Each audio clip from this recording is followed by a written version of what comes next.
The massive ship appeared above Earth without warning. Its shadow covered half of Europe, blocking out the morning sun. The vessel was larger than any city humans had ever built. Its black metal surface covered with glowing purple lines that pulsed like veins. Commander, James stood in the United Nations emergency bunker, watching the screens with his team.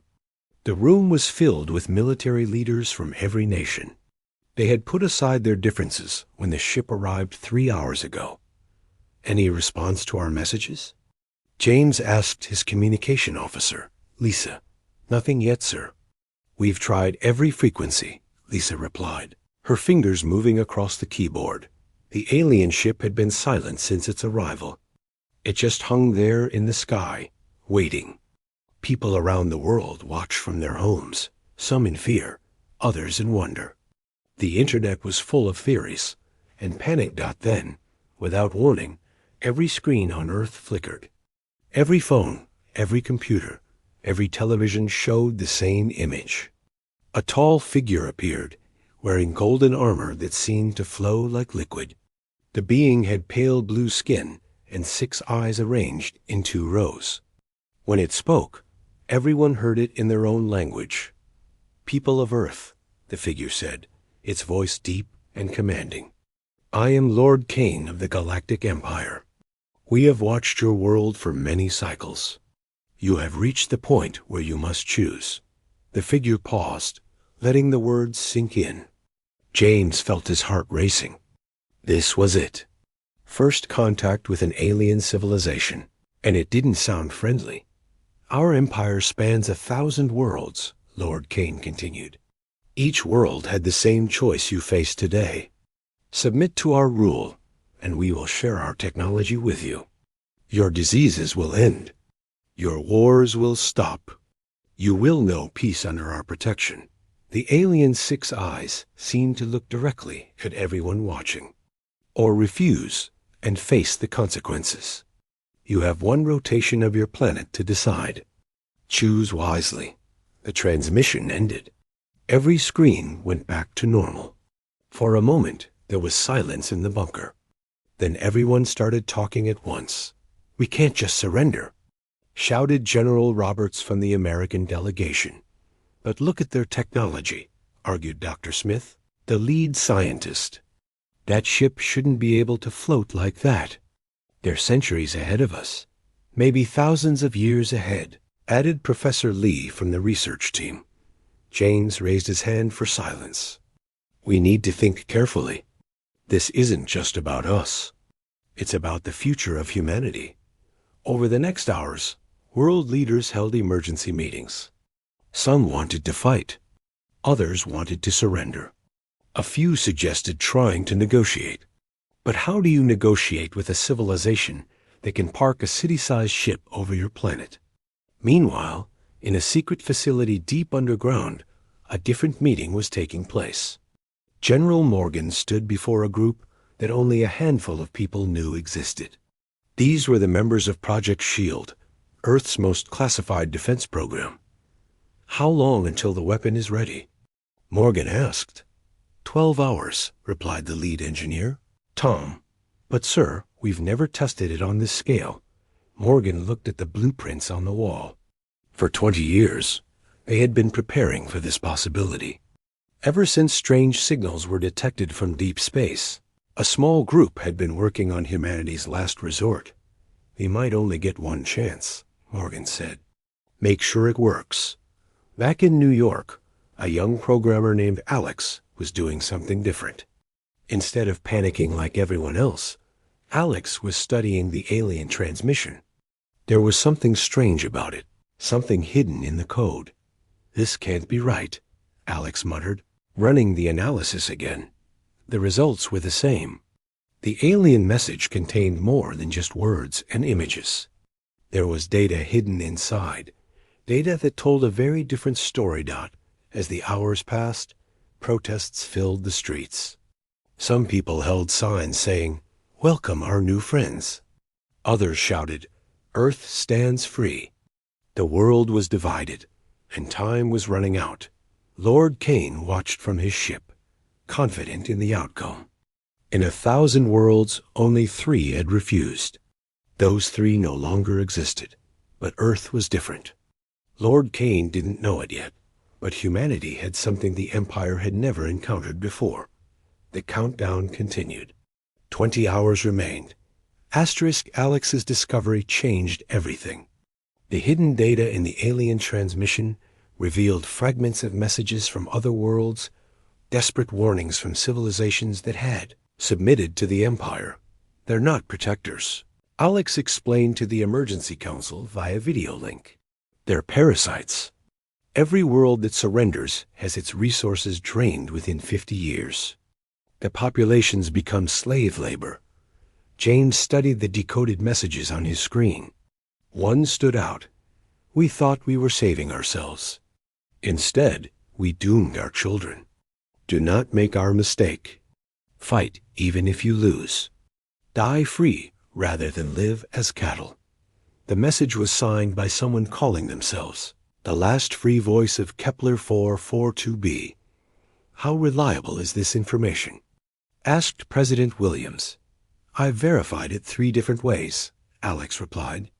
The encryption is beyond anything we could fake. These messages are real. Meanwhile, Lord Kane grew impatient.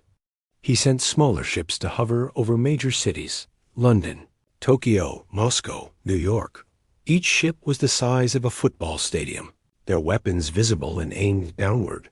A reminder, Lord Kane's voice echoed across the planet, that your time is running short. 16 hours remain. In the underground facility, Project Shield was ready. The weapon wasn't what anyone expected.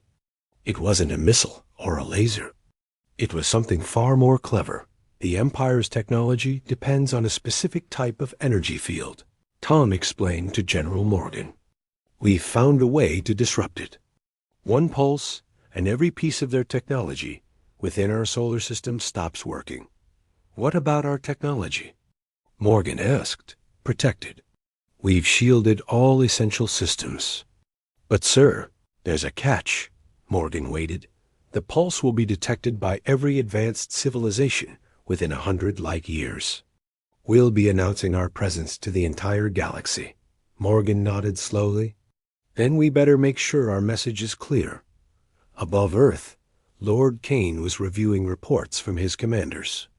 Everything was going according to plan. The humans were divided, their weapons primitive. Soon, Earth would join the Empire, but something bothered him. The humans weren't acting like the other species had. There was no mass panic, no complete breakdown of order. Even divided, they seemed prepared. Lord Kane, his second-in-command, Captain Vior, approached.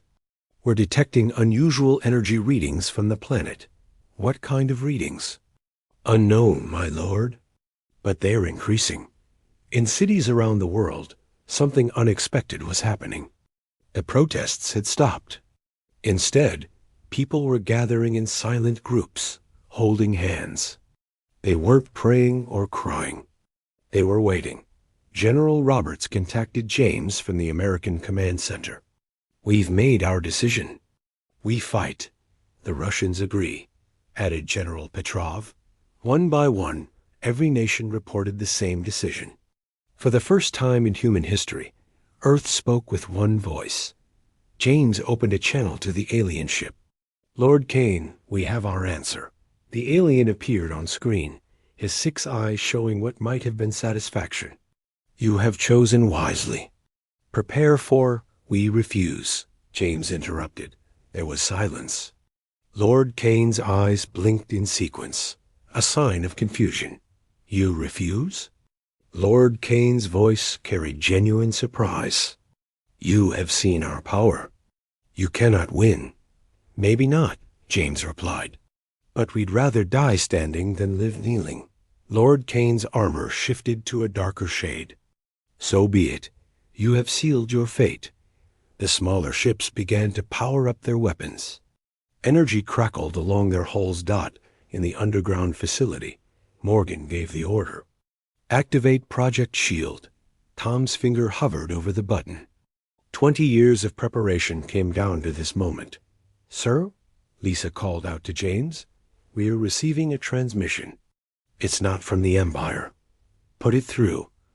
A new voice filled the bunker, speaking perfect English. "People of Earth, this is Captain Roy of the Free Worlds Alliance. We've been waiting for someone to stand up to the Empire. Hold your ground. You are not alone."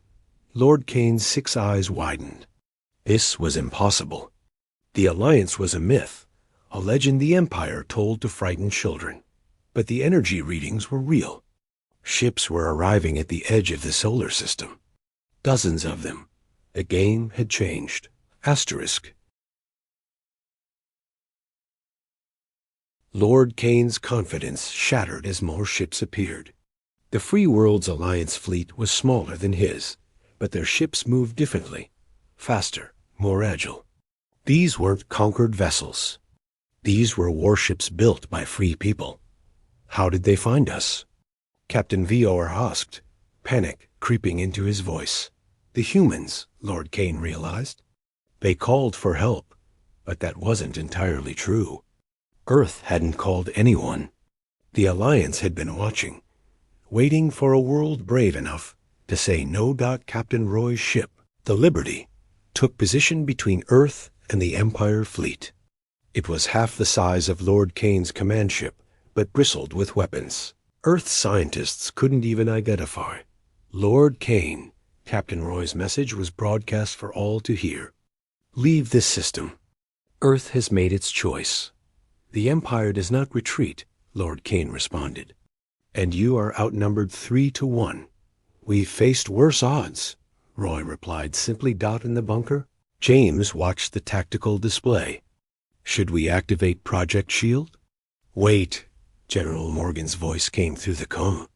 Let's see what our new friends can do. The first shot came from the Empire. A beam of purple energy lanced out toward the Liberty. The ship didn't dodge. Instead, a silver shield appeared around it, absorbing the blast. Return fire, Roy commanded. The Liberty's response was devastating. Blue energy projectiles, each no bigger than a basketball, streaked toward the Empire ships. They passed through the Empire's shields like they weren't there. Where they hit, sections of the massive vessels simply ceased to exist. Lord Kane's eyes showed fear for the first time in centuries. Quantum erasure weapons. How do they have quantum erasure weapons? The battle erupted across Earth's sky. People watched from below as lights flashed and ships maneuvered. It was beautiful and terrifying at the same time, but the Empire had numbers.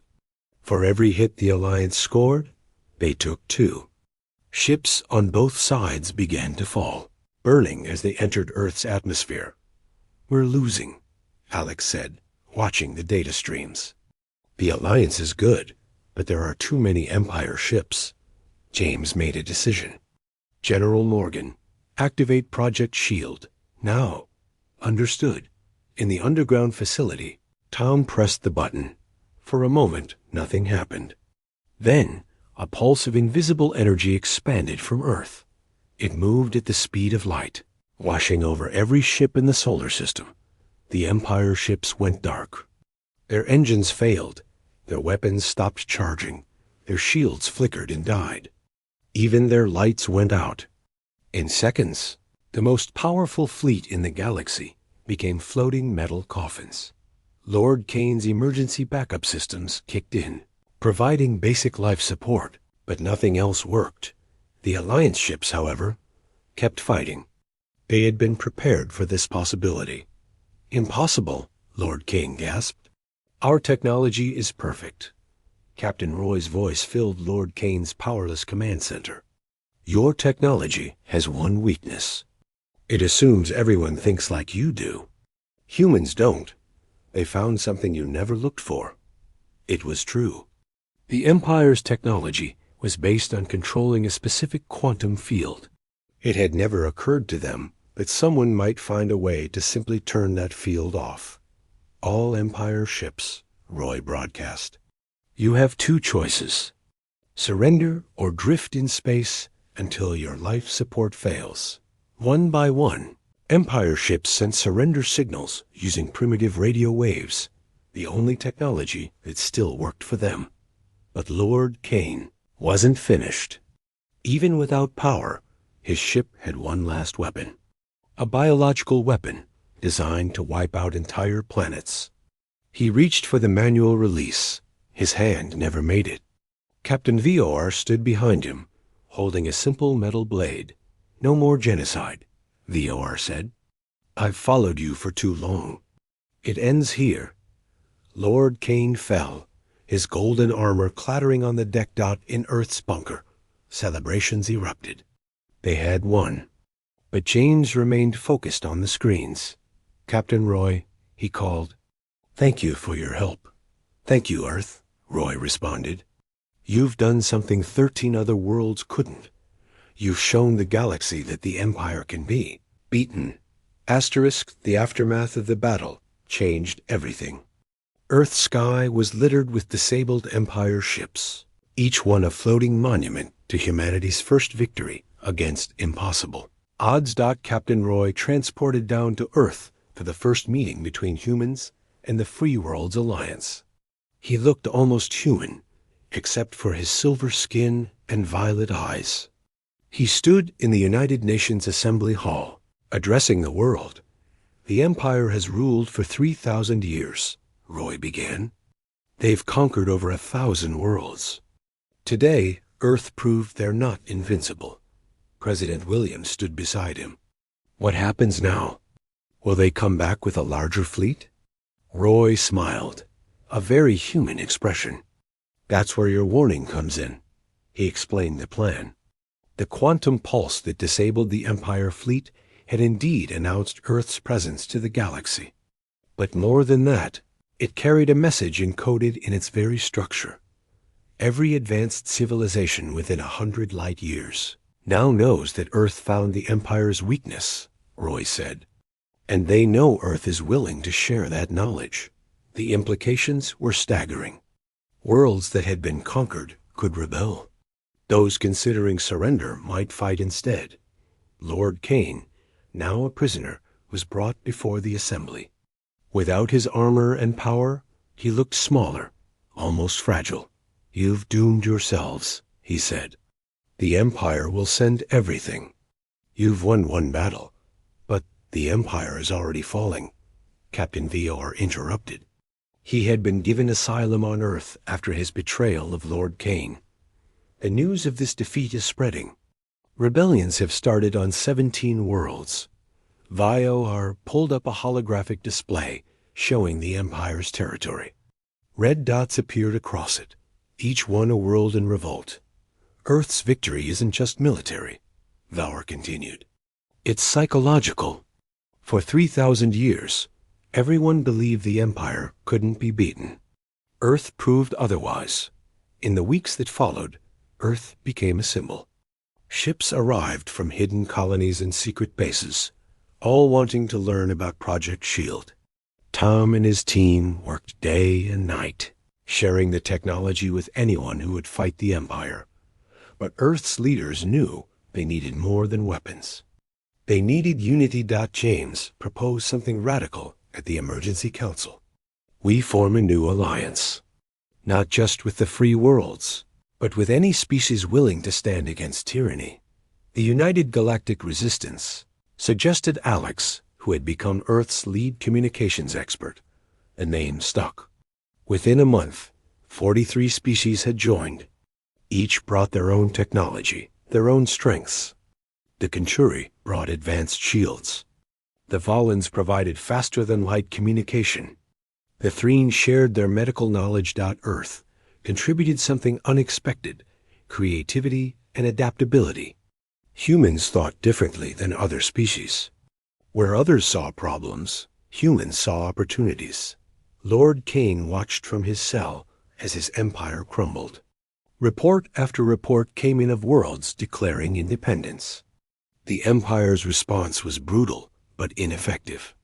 Without their technological advantage, they were just bullies with big ships. You want to know the real irony? Lord Kane said to James during an interrogation, "We came to Earth because you seemed weak. divided, primitive. And James asked, "Those were your strengths. Because you were divided, you learned to unite when it mattered. Because you were primitive, you learned to innovate." We had forgotten how to do both.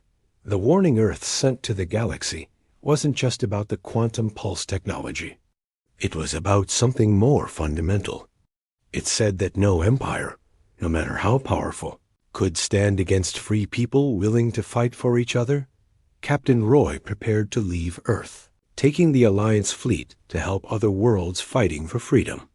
Before departing, he left Earth with a gift: coordinates to hidden weapon caches, scientific databases, and most importantly, a list of other worlds that might need help. "Earth is no longer alone," Roy said at his farewell. "You're part of something bigger now. The Empire wanted your submission. Instead, you gave the galaxy hope." As the Alliance fleet departed, Earth's defenders watched from below. They had won this battle, but everyone knew the war was just beginning. The Empire would respond. But now, they wouldn't be facing Earth alone. Asterisk. 6 months had passed since the Battle of Earth. The planet had changed dramatically. Cities now had shield generators based on Alliance technology. Hospitals used Threen medical devices that could cure diseases in minutes. Schools taught galactic history alongside human history. But the biggest change was in humanity itself. The divided nations of Earth had formed the Earth Defense Coalition. Old enemies worked side by side, united by a common purpose. Alex, now Earth's chief communications officer, monitored the galactic network from the new orbital station. "James, you need to see this." The main screen showed a massive Empire fleet, 500 ships, heading toward Earth. "How long?" James asked. 3 days. This was it. The Empire's real response. Not a single ship demanding surrender, but a full invasion fleet. James activated the emergency broadcast. "All stations, this is Commander James. The Empire is coming. Operation Beacon is now active." Operation Beacon was Earth's ultimate contingency. If they were going to fall, they would make sure the galaxy knew how to fight back. Tom's team had spent months preparing. They had built thousands of quantum pulse generators, each one capable of disabling Empire technology. These weren't weapons. They were seeds of rebellion, ready to be scattered across the galaxy. "Launch the courier ships," James ordered. 100 small vessels, each carrying pulse generator blueprints and instructions, shot out from Earth in different directions. Even if Earth fell, the knowledge would survive. Meanwhile, in the prison sector, Lord Kane received an unexpected visitor. Captain VOR entered his cell with an offer. "The Empire fleet is coming," VOR said. "Help us defend Earth, and you might survive." Kane laughed bitterly. "Why would I help you?" "Because the fleet isn't coming to rescue you. They're coming to destroy everything, including you. The new Emperor believes you failed because you were weak. He wants to make an example." Kane's 6 eyes showed understanding. "The Empire didn't forgive failure. What do you need?" He asked Dot as the Empire fleet approached. Earth wasn't alone. Captain Roy had returned with 60 Alliance ships. The Kenturi sent their entire defense fleet. Even species Earth had never met arrived to help, but they were still outnumbered 5-1. You can't win a straight fight. General Morgan admitted at the War Council. "Then we don't fight straight," Alex suggested. "We think like humans." The plan was insane.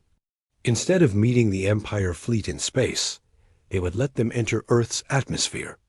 It was risky. If it failed, Earth would have no defense. 3 days later, the Empire fleet arrived.